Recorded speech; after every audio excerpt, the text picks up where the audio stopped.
Hey everyone, it's Cosmo, and welcome to a bit of a different video. Even for this series standards, which is just supposed to be videos about me rambling about video games that I've been playing recently.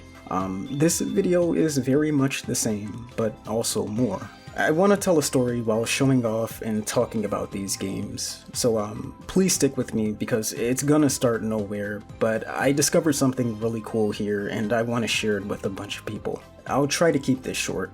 So this is Earth Defense Force 4.1, a game about a bunch of soldiers who fight off aliens and giant insects and whatever else the game tells you to. It's another series that I've been meaning to get into for a long time, but just never did because I don't know.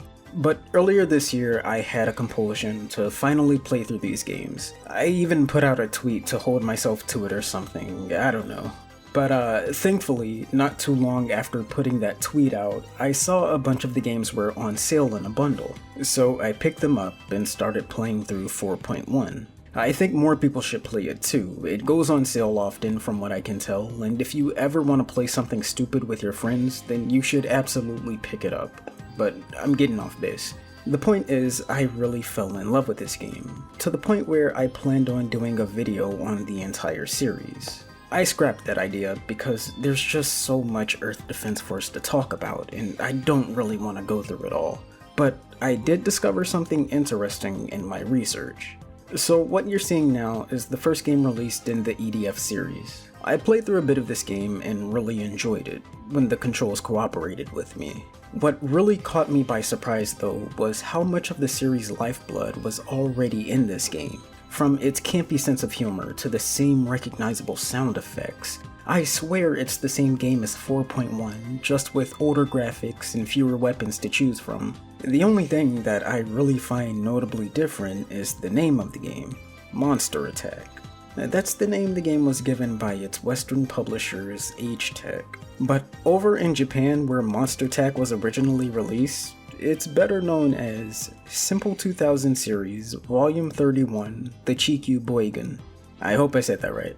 And now you're probably at the same point of confusion that I was. What the hell is Simple 2000 Series, and why is this the 31st volume in it? And I'll tell you, but to do that we have to go even further back to 1998, a few years after the PlayStation was released. A young company named D3 Publisher would see an opportunity to make a name for themselves by targeting gamers who may have been on a budget. So their idea was to publish a line of PlayStation games that were mass-produced, often rudimentary, centering around one or two mechanics, and easily affordable. We actually have a term for games like this, shovelware. But that's the conclusion you'll come to if you just look at D3's Simple series on the surface. These games are a perfect example of why you should never judge a book by its cover. I mean, you definitely still got a lot of games that were created on a low budget to be shovelware, but just as many of the Simple games were developed by young and upcoming studios who wanted to make a name for themselves, or even experienced devs who just wanted more eyes on their work. So you ended up getting this complete mishmash of quality and quirky ideas from the Simple line. It starts with Simple 1500, named as such because these games would be sold for as cheap as 1500 yen. According to my research, that would be about 10 to 15 US dollars comparatively in 1998, but don't quote me on that. I make YouTube videos talking about games for fun. I'm not good with numbers. The Simple games stood out at the time too because of their short, for lack of a better word, simple titles and recognizable branding. Take a look at some of these covers from the 1500 line for example. They all have a simple black background, a white square border with the name of the Simple series in the bottom right corner, the PlayStation logo up top, and a picture detailing what the game is all about in the center along with the title of the game in Japanese. Also, notice how a bunch of these are table games. Shogi, Mahjong, Hanafuda. That's half the quality you would get from the Simple series. But as I was saying, there were plenty of hidden gems from tactical RPGs to boys love visual novels. Let's take a look at Volume 56 for example, The Sniper, my personal favorite from the entire 1500 line. This is a game where you control an assassin who's tasked with taking out targets with a sniper rifle.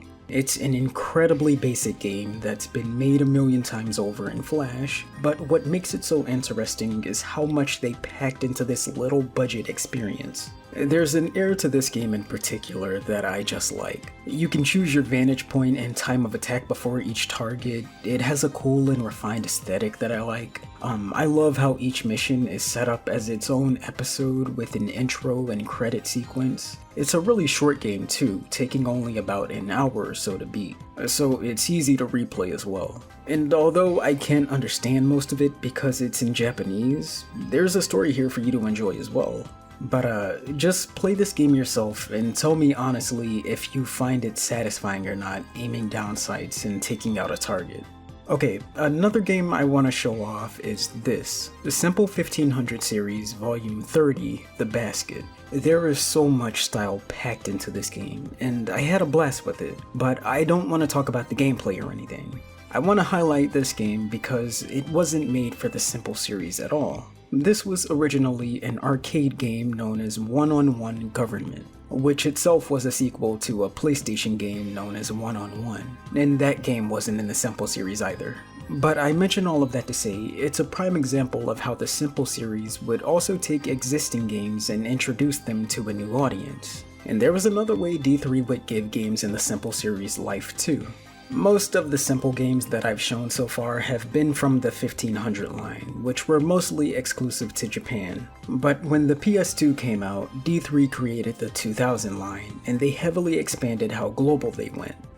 Unfortunately, they made a few changes to be more marketable in the West, and I can't say it was for the best. Now take a look at this. This is the cover of Simple 2000 series volume 53, The Camera Kozo. Notice that the Simple branding has had a bit of a change with the 2000 series, but it's still instantly recognizable as a Simple game. This is the cover for the same exact game, but without the Simple branding. It's what the fans in the West got. This is absolutely a bargain bin cover if I've ever seen one, by the way. Seriously, I could have made this in Photoshop myself. It doesn't even sell the same game at all. The Camera Kozo is a gravure game where you start a career taking photos of different idols, but in the West, it was branded as a paparazzi game. And Camera Kozo is definitely not the only game to suffer from this treatment. I don't dislike the cover just because it looks so cheap. It's more so the fact that they felt they had to drop the Simple branding over here in the West. I think they kinda lost something special along the way when localizing these games because it doesn't have that Simple stamp. There was a bit of a universe and some camaraderie going on with all these Simple games. They had characters from different games crossing over with one another. Riho Futaba, the same girl from that paparazzi game, acted as a sort of pseudo mascot for the Simple series as she appeared in like half the catalog. And would you believe me if I told you they even had a fighting game with a bunch of original characters from the Simple series showing up? You know, there was something going on here for fans of this low-budget line of games to attach themselves to. But I don't know, just reducing these games to generic low-effort titles like Zombie Virus and Car Racing Challenge doesn't have that same appeal, does it? And while I do consider a lot of the 2000 games to be better than the 1500 games, this is when they got into their rip-off bag and started selling games with oddly familiar titles and characters. That's not to say the games themselves stopped being interesting though. A couple of still existing series came from the 2000 line, one of them being EDF. Speaking of, I was in the middle of telling a story before I got sidetracked by all of this Simple stuff. There is a really simple point I wanted to get to by telling you all of this. There isn't much else to say except I've been kind of AWOL for the past few months, and if anyone was wondering where the hell I was, well, here you have it. I've been doing nothing but playing a lot of games in my spare time, a lot of them Simple games, and posting clips of them to my second channel too. Please check it out if you're interested in seeing more of these Simple games and other random bullshit as well. But I want to end this video by saying that if you're anyone who's made it this far into the video and have an interest in the obscure, the kusoke, the hidden gems, and even just video games in general, please check out the Simple series if you haven't heard of it. There's hundreds of titles for you to check out, and I didn't even choose to mention the Wii U, DS, and PSP line of Simple games as well. I've worked my way through so many of these simple games, including the lines with Hello Kitty and all the other licensed titles as well, and I swear to you there is some gold hidden there. But here's the thing, I know a lot of you aren't insane like me and aren't willing to check out a bunch of little PlayStation titles just to see if you like a couple of them, so I'll just quickly list off a dozen or so of my favorites that I hope you'll check out with a Google search or something at least, and maybe, just maybe if they interest you at all, you'll be willing to dig a bit deeper. I'll start with the game that I think is gonna resonate with my audience the most, the Tairyo Jigoku. This is a Japanese exclusive horror game that seems inspired by Alice in Wonderland. I only say it seems inspired because it's entirely in Japanese and I could hardly follow the story. But I can tell you that it is one of the weirdest horrors that I've ever played. Your main enemies in this game are insects and other creepy crawlers that you have to bat off of your character. You can fight back or stomp on them, but it's in your best interest to just run away most of the time. And I really like this game because it targets a very specific type of fear or disgust. One that a lot of people might have, but not everyone. For example, I don't suffer the same fear of insects that this girl does, whatever her name is, but I swear to God, and some of you guys are probably gonna think I'm joking, but I'm not. I really hate frogs. I can't explain it, but I've never been a fan of them. Cartoon frogs and toads I'm usually fine with, but these guys, the way they crawl and hop around, it just grosses me out. I equally loved and hated playing this game. That said, this isn't a very good game, but it's one that I still think is worth knowing about. Our next game is an action/stealth GTA clone called The Tobo Prisoner. This is another Japan exclusive title, but this one was a bit easier to understand. From what I can tell, you're a prisoner who escapes custody, and you're tasked with evading the police and trying to escape the city. There's also like power-ups and stuff you can find in this game to help you. I recall having a cardboard box at one point, akin to the ones from Metal Gear Solid, and it's not a complete GTA clone with an open world either. The levels themselves are open, but there are a lot of invisible barriers and whatnot that guide you along your way. Playing this game honestly felt like one of those fake GTAs that you'd see in a TV commercial or in the background of a movie or something. I didn't get too far into this one, I only spent about an hour playing it, so I'm sure there's still plenty that I haven't seen yet. But I think it's a standout, and I gotta recommend it to all of you as well. And here's one that I think really could have become something else if it had the right timing and better marketing. Zombie Attack. But I prefer the original name, the Kyonshi Panic, because you don't fight zombies in this game at all. You actually fight a bunch of Shinkos, and they aren't really attacking you as much as they are the people you find and escort out of these dungeons before time runs out. It's such a simple premise, but it proves to be a lot of fun. You get a couple different weapons that you can weaken these enemies with, and then you have to finish them off with these seals. There really isn't much else to this game, but I find it highly replayable, and I think this is a good one to keep your eye on if you just want a game-ass game to play. Mawasunda is one of those already existing arcade games that was rebranded into a simple series game for the PlayStation, but it's definitely worth your time. It's a collection of cute little mini-games that revolve around one thing. Rotation! Yeah, the only thing you do in this game is rotate the analog stick. I went into a bunch of these mini-games not really understanding them, but mini-game collections are always more fun that way anyways. And again, not much to say about this one, but it could be a really fun time with friends.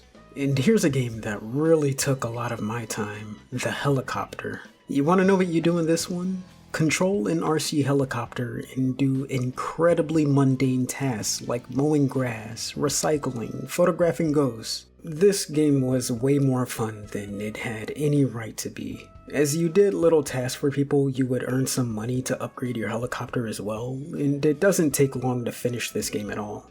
Funny enough, this game had a spin-off where you control a submarine instead of a helicopter, and a couple sequels as part of the Simple 2000 series, but I didn't think they were as fun as the helicopter. Alright, and here's a game that proves I'm not shit, because I've definitely played this game before, and even used footage of it in one of my previous videos, maybe multiple. The Maid Fukutoki Kanju, a Japan-exclusive Simple 2000 game where you play as a maid and fight people with guns. I think girls with guns is one of the coolest genres aesthetically, and this game is really cool too, if not a bit repetitive. Thankfully, this game has been translated by Hilltop, a well-known translator who's worked on a bunch of different stuff from the Dr. Slump PS1 game to Boku no Natsuyasumi 2. Speaking of, I just spent the entire month of August playing through that game for about 30 minutes to an hour each day. I recommend you guys do the same if you have the time. It's a beautiful game and you won't regret it. But Gun Maid Girl, yeah, this game was a fun time. I've already played through it once and it was just as good as I remembered. Please check it out. Now, do you remember when I said Simple 2000 was when this series really started ripping off of others heavily? Well, I don't think there's a more blatant example of that than Yakuza Fury. It's a simple little beat-em-up where you control a young suit-wearing ruffian who isn't like the other criminals and has a mind to protect the innocent. It also has an open world with stores you can enter and follows a Yakuza clan. Does it sound familiar at all yet? Yeah, this is a poor man's Sleeping Dogs, but as far as Simple 2000 games go, it's definitely a standout. It has a full story, and you can customize your character to be bald. I still haven't beaten it yet, and I don't think it's a great game, but it is one of the better 2000 games. We're gonna end this list and video by talking about my favorite Simple series game of them all, Hard Knock Kai. This is a really cool game that takes place in a city where the delinquents have taken over, and the only thing that matters here is violence and combat. Seriously, all you do in this game is train and fight other people, but it's such a fun game in every aspect. The gameplay loop is just you doing a bunch of mini games so you can level up, and then fighting people on the streets so you can learn new techniques. And every so often you'll get these challenges from leaders at rival schools, so you get to go fight them, and their designs are just full of personality, from the characters you fight to the schools themselves. Unfortunately, it's kind of ass as a fighting game, but I've played worse and it's super easy to cheese. I've returned to this game more than a few times, as it only takes about an hour and a half to beat, but it's just such a fun time. If there's any simple game I think you guys should check out, make it this one. But okay, I think that's enough recommendations for now. You have your homework. Please do yourselves all a favor and check out the Simple series. I can't promise you'll like all the games, I can't promise you'll like a lot of them, but if it seems remotely interesting to you at all, I guarantee you can find one game from this lineup of budget titles that'll just absolutely click for you. But I'm done now, I've talked about the Simple series long enough.